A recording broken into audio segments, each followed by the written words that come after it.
का रुख कर लेते हैं क्योंकि आज उत्तराखंड भाजपा की लिस्ट जारी होनी है। अब से थोड़ी ही देर बाद ये लिस्ट सामने आएगी। 60 सीटों पर प्रत्याशियों का नाम सामने आ सकता है, ये बड़ी जानकारी है। इस बीच ये भी जान लीजिए कि कोटद्वार, डोईवाला, द्वाराहाट, रुद्रपुर, कर्णप्रयाग में प्रत्याशियों की बदलती हुई संभावना नजर आ रही है। ये सीटें हैं जो यहां प्रत्याशियों के नाम अभी अप्रत्याशित बताए जा रहे हैं। हालांकि थोड़ी देर में ही 15 से 20 मिनट के बीच में ये स्पष्ट हो जाएगा कि इन 60 सीटों पर उम्मीदवारों के नाम क्या हैं, वो साफ हो जाएंगे। इसके लिए दिल्ली में सरगर्मी, हलचल बहुत तेज है। हमारे सहयोगी अविनाश इस पर नजर बनाए हुए हैं। तो अविनाश, अब तो ज्यादा वक्त नहीं रह गया है, 15 से 20 मिनट के भीतर ये साफ हो जाएगा। अविनाश जी इस अगर बात करें तो अगले 15 मिनट में भारतीय जनता पार्टी अगर बात करें तो अगले 15 मिनट में भारतीय जनता पार्टी औपचारिक तौर पर अपने तमाम सारे प्रत्याशियों का ऐलान करने जा रही है। अगर बात करें तो मुख्यमंत्री पुष्कर सिंह धामी इस वक्त बीजेपी मुख्यालय पहुंच चुके हैं। उनके साथ मौजूद हैं चुनाव प्रभारी प्रहलाद जोशी। कुछ ही देर के बाद यहां पे चुनाव प्रभारी प्रहलाद जोशी और इसके अलावा बीजेपी के राष्ट्रीय महासचिव अरुण सिंह के द्वारा नामों की घोषणा की जाएगी। क्योंकि अगर बात करें तो 60 सीटों पर आज नामों की घोषणा की जाएगी, बाकी बची 10 सीटों पर अगले 3 दिनों के बाद नामों की घोषणा की जाएगी। क्योंकि जिस तरीके से देखिए उत्तराखंड में बीजेपी ने 2017 में 57 सीटें जीती थी, एक अपार बहुमत मिला था, अपार जन समर्थन मिला था।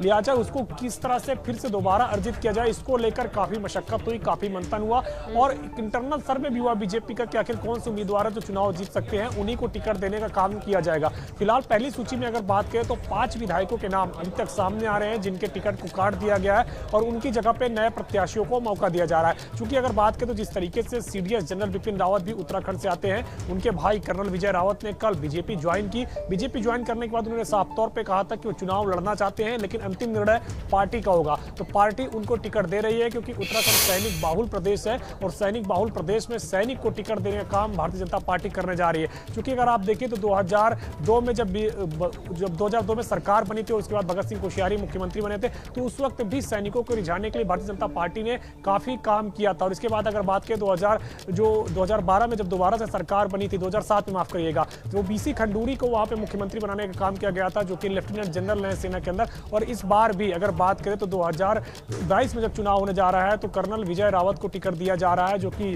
स्वर्गीय सीडीएस बिपिन रावत के भाई हैं। तो उनको प्रत्याशी बनाने का काम बीजेपी करने जा रही है। संदेश देना चाहती है कि उत्तराखंड के सैनिकों के सम्मान के साथ वो खड़ी है और सैनिकों को लेकर के चलेगी। हालांकि इसका कितना असर होगा ये 10 मार्च को नतीजे जब आएंगे तभी पता चलेगा। लेकिन आज अगर बात करें तो 60 प्रत्याशियों की जिनकी सूची आने जा रही है, उन सूचियों में अगर बात करें तो 5 विधानसभा सीट जो है अभी तक कंफर्म हो सकी है कि वहां के प्रत्याशी बदल दिए गए। उनमें अगर खासतौर से बात करें तो 2 प्रत्याशी ऐसे रहे हैं, एक हरक सिंह रावत जिन्होंने पार्टी के खिलाफ साजिश रची और इसके बाद उनको बहिष्कार कर दिया गया, उनका निलंबन कर दिया गया पार्टी के साथ। और इसके अलावा अगर बात करें तो पूर्व मुख्यमंत्री त्रिवेंद्र सिंह रावत, उन्होंने खत लिख के बाकायदा बीजेपी के राष्ट्रीय अध्यक्ष से अपील की कि उनको चुनाव न लड़ाया जाए, क्योंकि वो संगठन का काम करना चाहते हैं और संगठन का काम करते हुए बीजेपी को मजबूत करना चाहते हैं और दोबारा भारतीय जनता पार्टी की सरकार बनवाना चाहते हैं। तो लिहाजा बाकी जो 3 अन्य विधायकों के टिकट काटे गए वो इंटरनल सर्वे में उनकी परफॉर्मेंस के आधार पर काटे गए हैं। क्योंकि बीजेपी ने इस बार ये आधार बनाया था कि टिकट बेहद कम काटे जाएंगे, केवल ऐसे ही विधायकों के टिकट काटे जाएंगे जिनके जीतने की संभावना ना के बराबर हो चुकी है, जिनको जनता किसी भी रूप में स्वीकार नहीं करना चाहती है दोबारा उम्मीदवार के तौर पर,